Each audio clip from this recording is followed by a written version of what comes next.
and welcome to the PhD Life Coach podcast. I'm Dr. Vicky Wright, ex-professor and certified life coach. And if you were listening last week, you will have heard me slightly before I intended to announce some important stuff about my membership. But I thought this week what I would do before we get into the main topic, which I'll tell you about in a sec, there's a whole load of new people now listening. I wanted to remind you all about what I'm talking about when I mean the membership. So I provide a whole bunch of stuff completely for free for all of you for the podcast and one workshop a month that you can all attend with no expectations, no strings.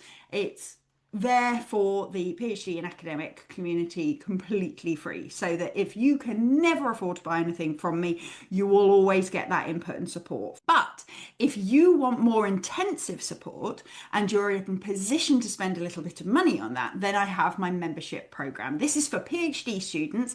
Now, Masters, I do have some master's students that come along in. You have very similar issues. Postdocs, that's fine. I draw the line. If you're an academic who's supervising other PhD students and things like that, then it's not for you. But if you're essentially an early career researcher, it is absolutely for you. And we run on a quarterly basis. And I'm not going to give you the full rundown. You can look it up on my website, thephdlifecoach.com. But we run on a quarterly basis. It's a 3-month membership. You get access to group coaching, you get access to like mini teachings, you get access to a whole bunch of self-paced materials, you get community, the community organised co-working sessions. I organise a few. It's a wonderful, wonderful place. You are going to hear more about it over the next few weeks because my next quarter starts at the beginning of August, which means it is going to go on sale at the end of July. So this is going out at the beginning of July and we are going to open at the end of July. The waiting list is already open. The waiting list has no obligation, but if you're on the waiting list, it makes sure you get sent all the information and it makes sure that you get any of the freebies that I'm going to give away over the next few weeks. So make sure you sign up on that. The bit that I announced earlier last week, and I was intending to announce, but there we are, I was excited, was the theme of the quarter. So every quarter we cover stuff to do with the PhD experience. We have open coaching sessions where you can bring anything you're struggling with at the moment. But each quarter also has a distinct flavour to it. So quarter 1, we looked at building your time and task management systems. Quarter 2, we worked on procrastination, focus and motivation. And quarter 3, we are going to be working on academic relationships, how to improve things with your supervisor, how to build the communities that you need, how to network and kind of get to know people in your discipline. Okay, so we're really getting into the interpersonal this time. Now, if you're listening and going, oh my goodness, the other stuff sounds really good though, I kind of need that too, even better, because when you join in quarter 3, you get access to all the materials from quarter 1 and 2, and we can obviously still coach on that stuff too. So make sure you check it out. I'm not going to be one of those coaches that hides the prices. It costs £149 per quarter. So it's about £50 a month. Okay, that's Great British pounds. Translate it out. It does it internationally. So translate it out to whatever works for you. If you have questions, make sure you're on my newsletter so that you can ask them. But I wanted to make sure that all of you were up to speed. You will get loads more details over the next few weeks. The topic of today's call, though, is inspired by that theme and actually comes from some supervisor training that I did a while ago. So I designed a bespoke supervisor training. And one of the things that I was really keen to think about was the nature of power in supervisory relationships and the implications that has for the ways we behave. And so that's what we're going to think about today. We're going to think about where does the power sit in a supervisory relationship? In what ways does the supervisor have power? In what ways does the student have power?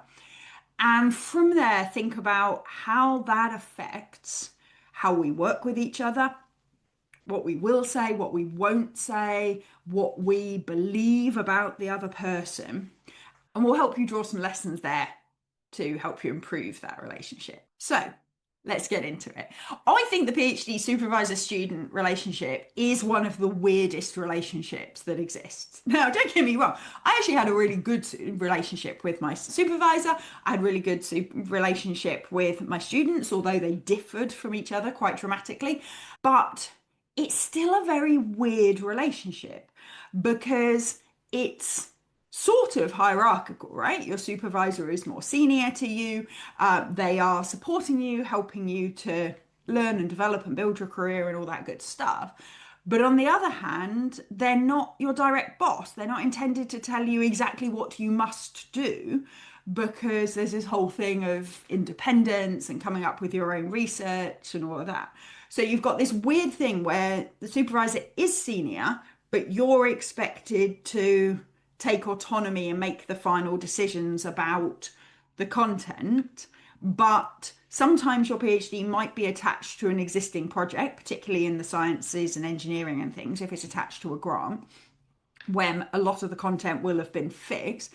And other times you've got complete control over it. So imagine the other extreme might be like a self-funded arts PhD, for example, where you've picked the topic and just found someone who can support you. So that's a very strange balance.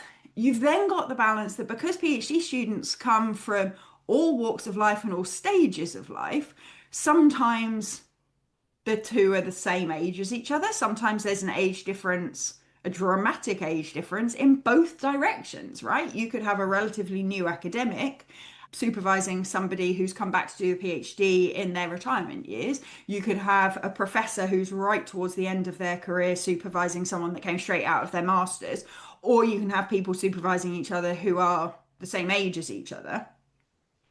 There's then also very blurry lines as to how collegiate, collaborative slash friendly you would be with your supervisor. Some people maintain a very kind of, I don't want to say distant, but like formal relationship. Some people don't see each other that much. Some people only see each other in those supervisory official meetings. Others have a much more collaborative experience all the way through to almost acting like friends, or maybe even acting like friends, going to the pub together, going, traveling to conferences together, all those sorts of things. And so that can make it a bit weird and blurry too.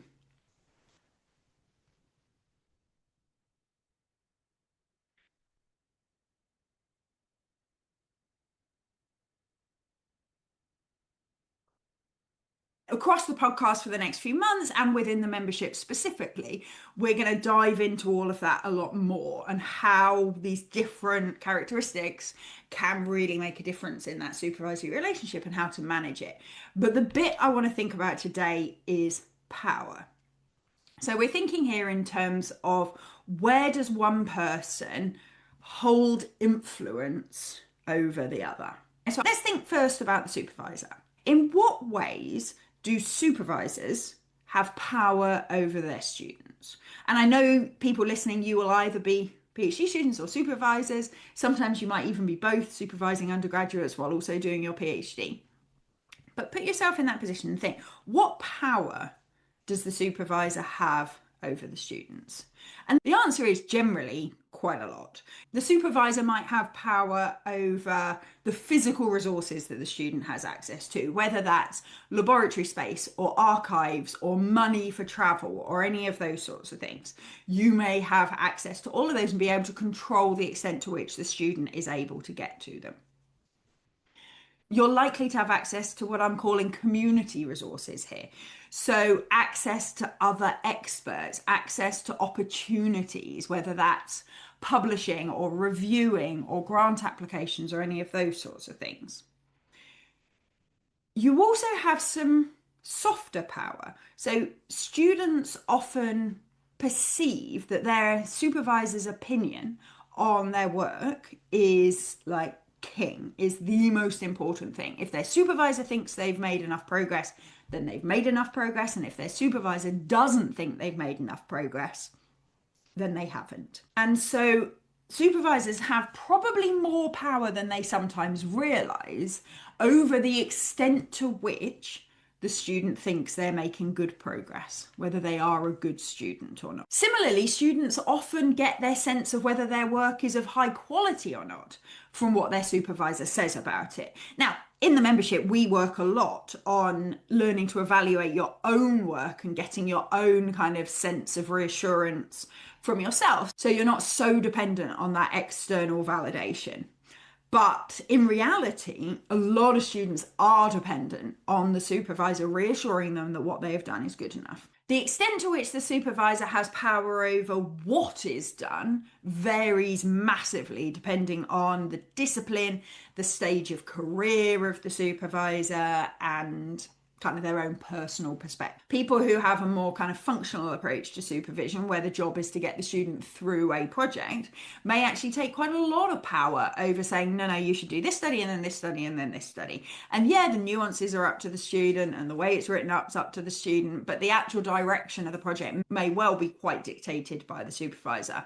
All the way through to others of you will be sitting there saying, oh, I have no influence over that at all. It's entirely up to them. So that's one that can vary a bit, but it's a place where supervisors can have lots of power in certain situations. Supervisors also potentially have power over their students' future. And I say potentially because I think sometimes students think their supervisors have more power than they actually do. But there is certainly the perception that supervisors have a lot of power over what they're going to write in your reference in the future, who they'll introduce you to, what they'll kind of push you forwards into. That if your supervisor likes you and if your supervisor thinks you are worthy of opportunities, they potentially have power to put you in places, introduce you to people, give you recommendations that will give you more opportunities in the future. And then finally, the supervisor also has power over all the kind of implicit knowledge that academics tend to know or figure out or assume that often PhD students, particularly PhD students who come from backgrounds where their families and their friends haven't done PhDs before, where they don't necessarily know kind of what's acceptable, what's the norm, what's the way of doing things around here, all that stuff. And supervisors have a lot of power, again, often not recognized by the supervisor, but the supervisors have a lot of power as to how much of that stuff they actually stop and think about explaining to the student, or checking at least that they understand.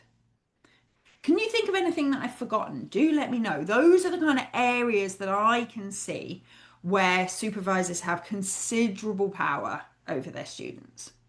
And so what implications does that have? Quick interjection. If you're finding this episode helpful, but you're driving, walking the dog, or doing dishes, just remember this. When you're done, head to thephdlifecoach.com and sign up for my newsletter. We've all listened to a podcast and thought, this is great, I should do something with it, and they didn't. That's why I created the newsletter, to help you actually apply the stuff that you hear. Each week, you'll get a short summary, some reflective questions, and one simple action that you can take right away. You'll also get access to a searchable archive of all the past episodes, so you can find the exact one that you need to help with your current challenges. Plus, all newsletter subscribers get a free webinar every single month on a topic that affects all PhD students and academics. And you will always be the first to hear for when my membership opens to new members. So once you're done listening, or even right now, go sign up for my newsletter and make sure you don't miss out. Well, I see the implications that it has with my members all the time. So students who are scared to contact their supervisors at an early stage because they're worried that the supervisor will think that the work's not good enough and that they'll therefore tell them that they're not good enough.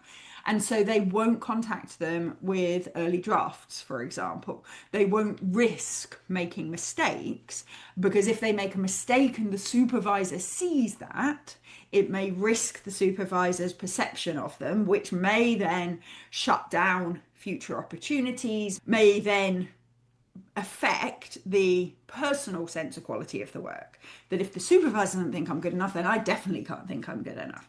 So it really impacts communication and the ways that people interact with you. That perceived power can also really influence what a student says they're willing to do. So often a supervisor will assume that if a student agrees to a particular project, or agrees to working particular hours, or agrees to any of these decisions, then they're agreeing because they agree, right? Otherwise, why would they agree? where actually often students are agreeing simply to manage that relationship. So a supervisor asks them to help out on another project in the lab. The student says yes, the supervisor assumes that's because they're happy with it, whereas in reality, the student didn't feel they had the power to say no to that. They were worried about managing their supervisor's emotions, and so they didn't feel that it was actually a free question, that they had to say yes. And for those of you who are out there going, oh no, but I'm a really nice supervisor. I always tell people that it's okay, they don't have to do it if they don't want to. They don't believe you often. I know I'm making sweeping statements here, there's nuance, but please remember that even if you are the lovingest, squishiest, gorgeous supervisor in the world, you still have power over your students. Your students still perceive the power that you have over them. And for all the time that you say, it's okay, you can always be honest with me, they might believe you and they might try that. And if you then respond in the ways you intend and you have good interactions, then that might carry on. But the student still perceives that power. And I want you to be particularly careful with this where your supervisees, where students are professionals, they're part-time PhD students, they're professionals in another field, where they're the same age as you or older. As the supervisor, it's really easy to forget that there is even a power differential there, because as far as it feels, often you're talking to a peer. Those students often perceive the power differential even more markedly than junior students. And the reason for that is that whilst these part-time students are experts in their professional field a lot of the time, that often makes them feel particularly novice as academics. Whereas our full-time students, they may feel novice as a student, but that's kind of their norm, that's their reality. The comparison of how confident and how knowledgeable and professional they feel in one context for part-time students really emphasizes how novice and how junior they are in the academic field. If you are a part-time student listening to this, I know I have lots of you, so hi. I want you to know what you think of that. Is that something you recognize in yourself? I want you to really reflect on it. It's something I have seen a lot in the people that I coach. These things also get even more blurred if you have quite a collaborative relationship, you have quite a friendly relationship, perhaps even a social relationship. Again, it can lead to this situation where the supervisor thinks there's not too much hierarchy there. The supervisor thinks it's quite an equitable partnership, when in reality, often the PhD students don't perceive it that way. So thinking about how it affects how you interact with each other, how it affects what the student is willing to tell you, and how it encourages the student to sometimes say things that they don't mean, that they consider to be the right answer. If you're the student, think about how it affects you. How do you behave differently because of the power that you know your supervisor has over you? Now, this episode is mostly about awareness. We're not going to leap into tons and tons of solutions to this. That's something that we'll talk about in the membership in a lot more detail. But even the awareness on both sides can help, even with no other tactics in place. Because once we're aware of this power differential and we're aware of how it's potentially affecting how each of us are behaving, then we can decide whether we're intentionally choosing that. We can ask ourselves a question like, is it true they have power over this? Is it true that me saying these things may involve a withdrawal of influence, a withdrawal of resources, a withdrawal of approval, whatever it might be? So we get to query whether the assumptions we're making are true. And if they are true, we also then get to decide, what do we want to do with that information? How do we want to behave? And sometimes it may be that you decide, you know what? Recognizing the power differential, it's accurate. There is a real threat there that I might lose access to some of these things. And you know what? The way I'm behaving is exactly right. Happy days. That's fine. Let's keep going in that direction. But for a lot of you, you will be avoiding academic honesty in the sense of saying what you mean, admitting when you don't know things and things like that, as an attempt to kind of manage the power in that relationship, manage the extent to which the supervisor thinks you're good. And I want you to ask yourself whether that's really helping or not. I get why you're doing it. The power makes it really, really hard. But I want you to consider in what ways would being honest about your perceptions of the research, being honest about what you don't understand, being honest about your opinions about what you want to do next, might actually improve the relationship rather than take away from it. So be aware of how power manifests here. Now, we have to remember that there is power going in the other direction too. And I think this is something that students are often very not aware of, and supervisors are very aware of, and it can impact how all of us engage with each other. So ways that students have power over supervisors are things like if the supervisor is invested in your data, for example. So again, I think this is more common in the sciences and engineering where there's more team approach often, and where you're more likely to be working on part of a bigger trial. But often the supervisor needs the data that you're collecting because they will use it for a future grant application. Okay. Often the supervisor needs the data you're collecting because they need a certain number of publications for whatever assessment they've got coming up. And so they could really do with a PhD student coming through with publications to help them on those missions.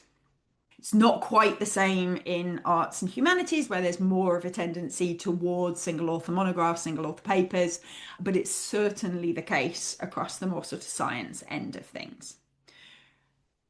Whatever discipline you're in, the supervisor may well be invested in you completing successfully.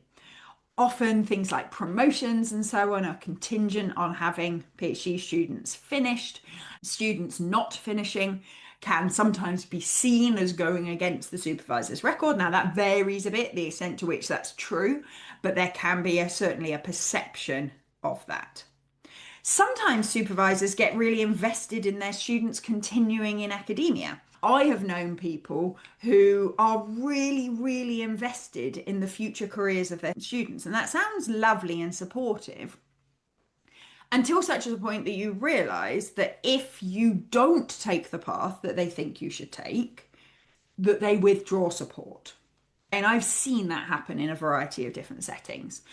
And so sometimes supervisors are really invested in you progressing in academia. That might be so that you stay on in their laboratory so that you can continue to contribute to their work. I see that a lot. Supervisors who encourage their students to stay because you've just trained them up, right? And they're really useful and your lab runs better because they're there, and then they encourage them to stay. Sometimes it can be because supervisors take really seriously the notion of sort of being grandparents and great-grandparents out into the academic world. So your student goes off to some prestigious laboratory and then they have PhD students, and then those PhD students go to a prestigious laboratory and do the same again, and like your influence and your network are out there in the field. There's a lot of supervisors that get a real kick out of that. And sounds great, but if you then don't fit their expectations, that can have a negative impact on both sides. So let's think a bit about how that affects how the two of you interact with each other.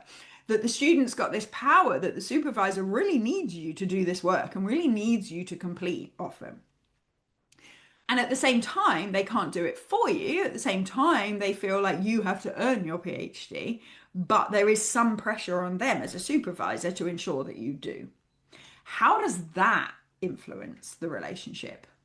One of the ways I've seen is that some supervisors can get a bit controlling.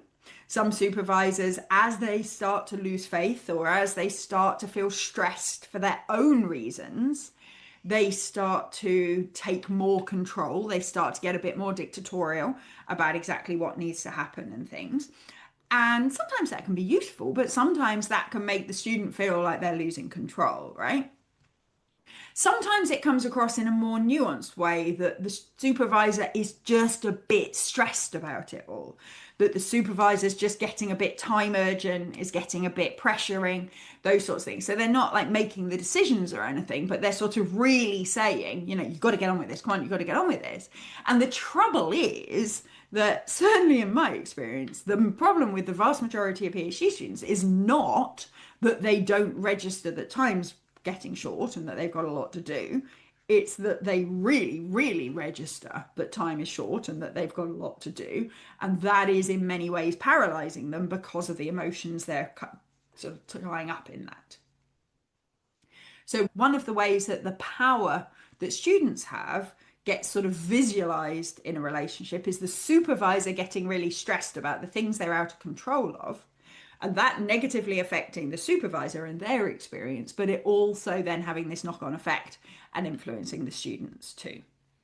And that's when it then becomes reciprocal, right? Because the supervisor starts getting stressed because of the things that they're out of control of that have influence over them, so the power the student has.